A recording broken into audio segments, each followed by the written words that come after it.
Hey, listen, part of being positive all the time doesn't mean you have to be positive all the time, right?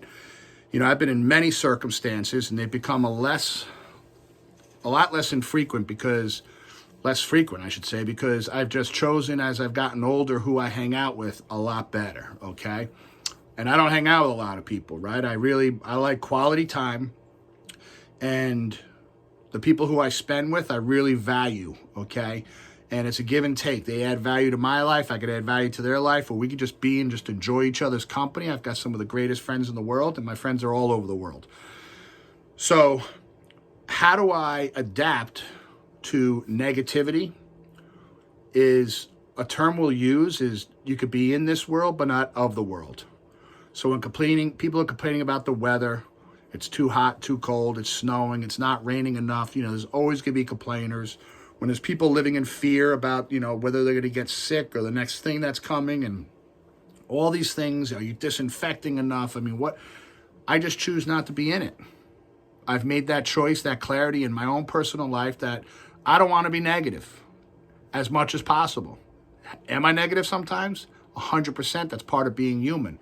But the greater majority of the time is if I'm noticing I'm around people that are bringing me down. If you walk away from a situation and you just feel like empty, you get that feeling of just toxicity, you have to make a choice. Do you want to step back into that? Now, if part of stepping back into that is you want to be the change, that person needs help, then you get in there and do it.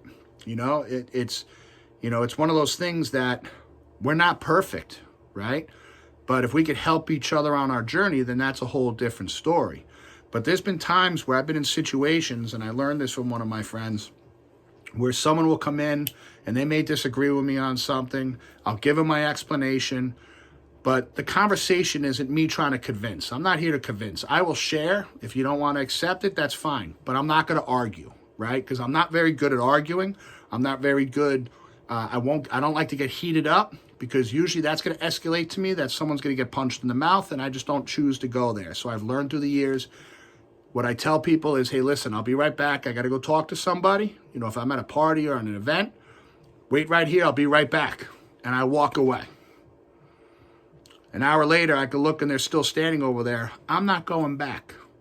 I'm not putting myself back in that position. I've removed myself from the situation, and I've kept my peace and my own sane mind. So you just got to choose how often you want to put yourself into that negative energy. It's all about energy, right? And the greater energy wins all the time.